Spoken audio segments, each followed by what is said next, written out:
Jacopo stette in mezzo e disse loro: pace a voi. Sorrise frades, in questa dita veste, con s'aggiuto de Deus professau sa vita nostra.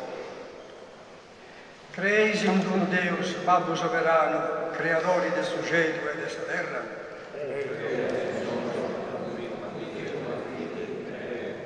Creis in Gesù Cristo, Filho suo unico, Signore nostro, che nasce de Maria Virgine, ha predicato sa buona nova del suo regno in operas e paraulas, è morto in croce e sepultado, este resucitado e moi ista da mano Teresa de Deus, Babbo.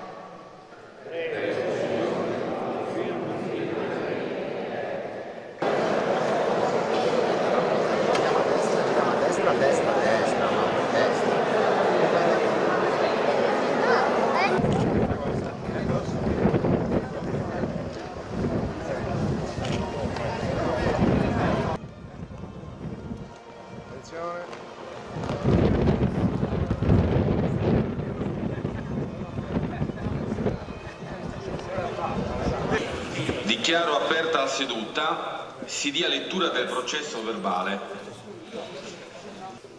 Un saluto a voi, alle autorità presenti e ai gentili ospiti che condividono con noi questo momento solenne in cui celebriamo la festa del popolo sardo. E oggi non è il tempo della polemica, credo che non vada banalizzato questo giorno. Buonadì a sospavoso assessores presenti in quest'aula, che lui anche da consigliere ha affrontato, seguito e contribuito. Il nostro destino è di fare della nostra una terra prospera e pronta a accogliere anche lei, Presidente.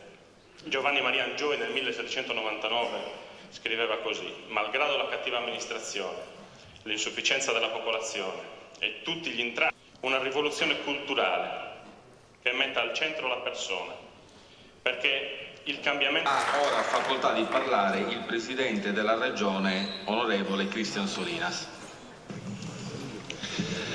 Grazie Presidente, onorevole consiglieris, eminas e omnes de Sardigna. Questo Parlamento s'addobbia dove, 28 di aprile, pro tornare a firmare l'identità collettiva della nazione sarda, pro riflettire su esas arraiones profundas de su nostro essere popolo, in antis a esas sfidas mannas de su tempus presente. Non celebramos una semplice tornata storica, nos hemos contemplando un passato idealizzato e sospeso, immobile in su tempus.